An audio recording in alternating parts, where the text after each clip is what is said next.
Hey everybody, welcome back. So I wasn't originally going to do a review for Sea of Stars, seeing as there were so many reviews for this game out in YouTube and just a greater swath of social media and whatnot, especially around its launch.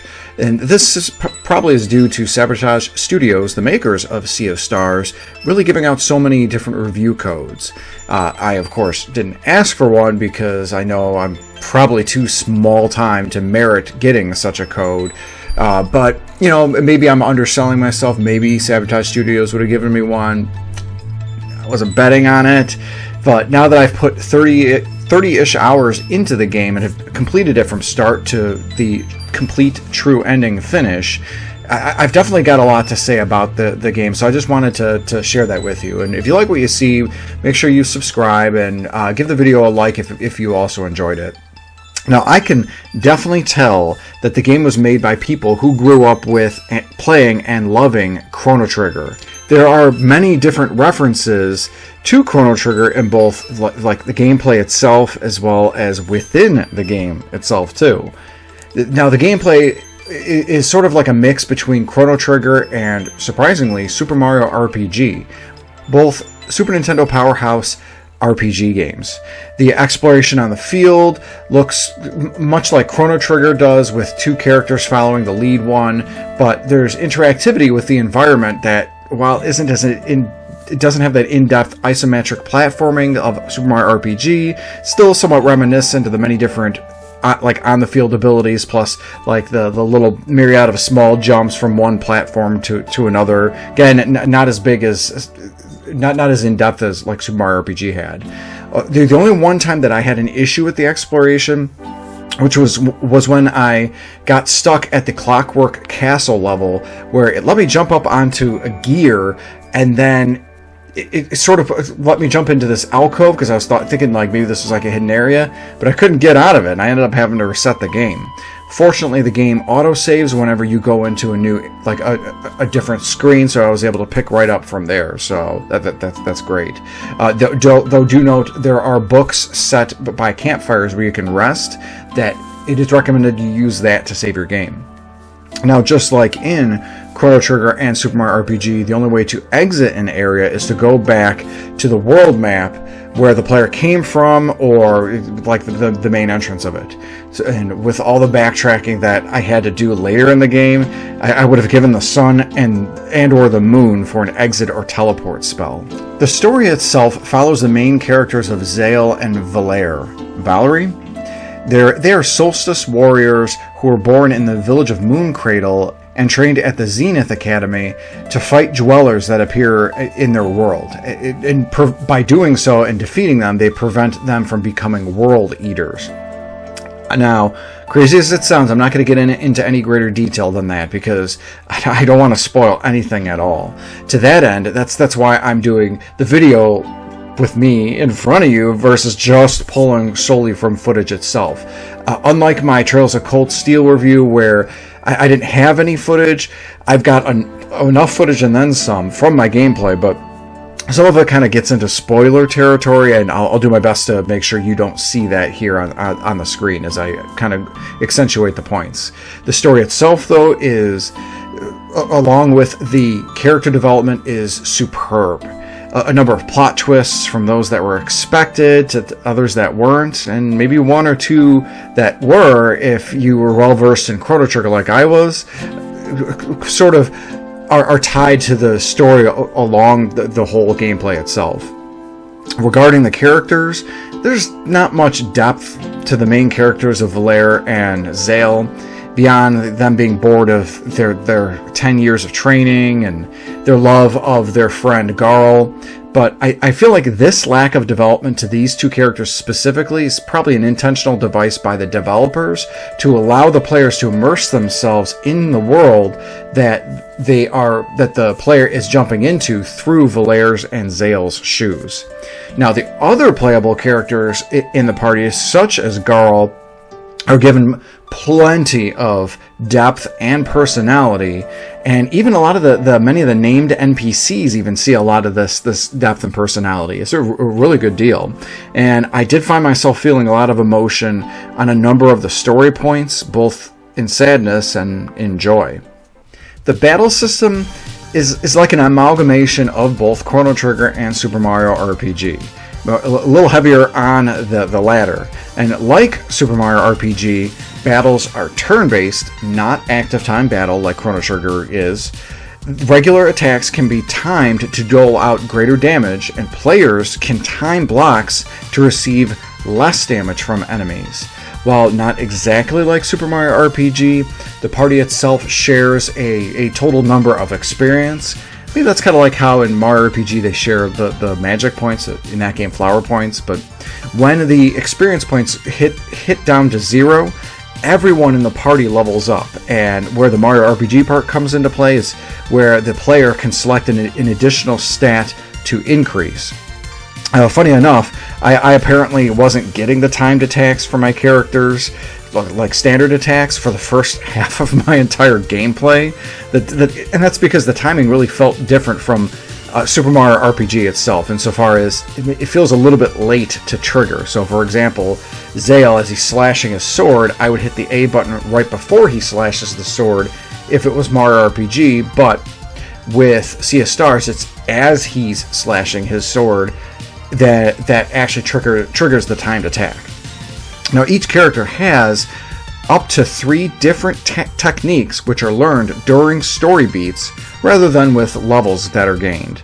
And this really means that while it's only 3 techniques total, so like Zale will only get 3 techniques, Valera will only get 3 techniques, it really means that all of them are almost always useful. Although, honestly, I did get really sick of using Valera's Moonerang by the end of my 30-plus hour playthrough. These techniques can be combined with another character just like in Chrono Trigger. These combinations are found in various locations along the world map. They're not automatically learned when both characters have the compatible technique. There are also additional abilities, like using magic without magic. I believe that's through like boosting. And ultimate attacks that are gained as the player progresses through the story.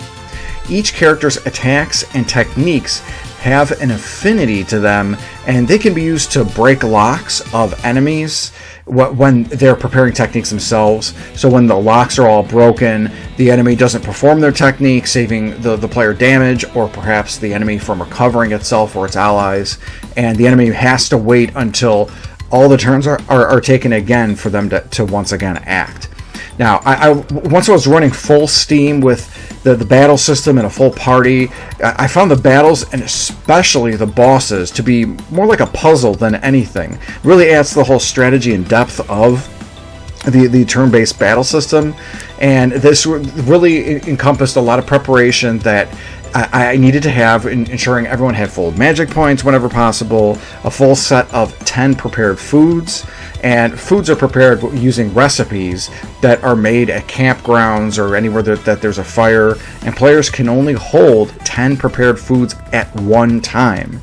So, you just can't get like 99 elixirs or anything like that. You can only have 10, and maybe one will only recover one ally's magic points, or one will only recover one character from KO with 50% of their health regenerated. So you really got to strategize how you want your 10 items to be. And then also making sure that there's enough magic without using magic available on the battlefield, in case I needed to use that to juice an elemental affinity on a regular attack, depending on the locks that I knew that were coming from enemies and especially bosses. I do wish, though, that it sort of copied the Chrono Trigger sort of sense of using triple techs, where you could have combined the 3 characters at once for one like really super powerful ability. And I also liked the ultimate attacks themselves. They're wonderful productions of effects and graphics and sound, but they can run pretty long and they're unskippable.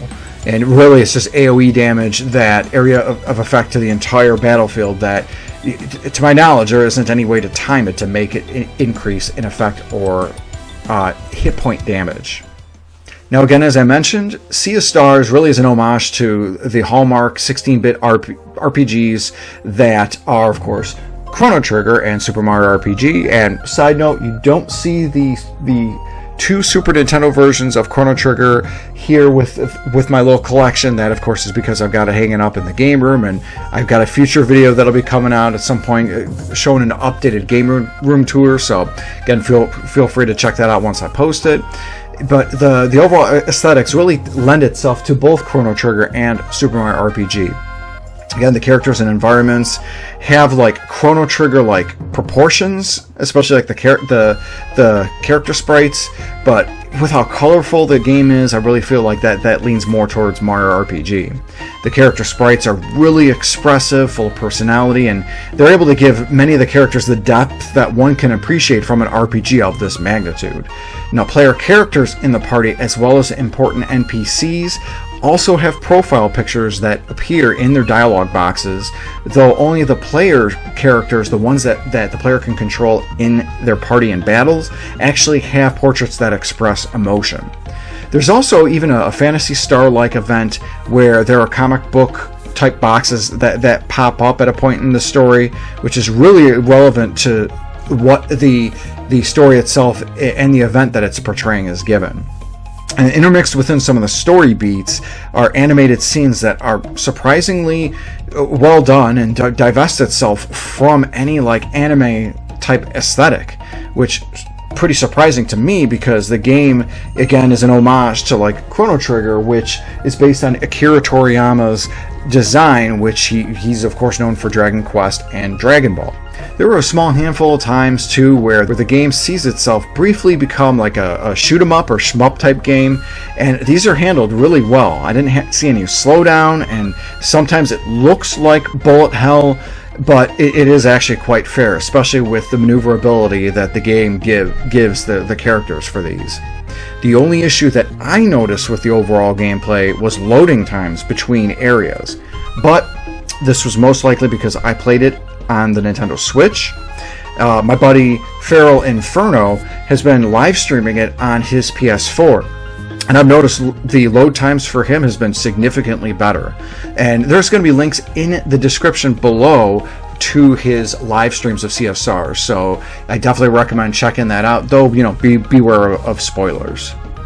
The sound effects from like the little squibbling noises that character texts make in the dialogue boxes, to even like the crunchy sound effects to attacks and whatnot, all sound fantastic. The music too is phenomenal. There's catchy battle and boss themes, with the latter having many unique sort of themes depending on whom you're fighting. So like a standard boss kind of has that standard boss theme. Once you run into dwellers, they have their own unique theme that really matches the environment that you're fighting them, so it's really cool with that.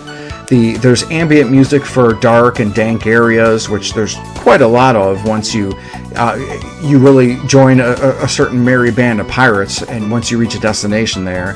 And then there's of course more melodic, catchy tunes to really bright areas.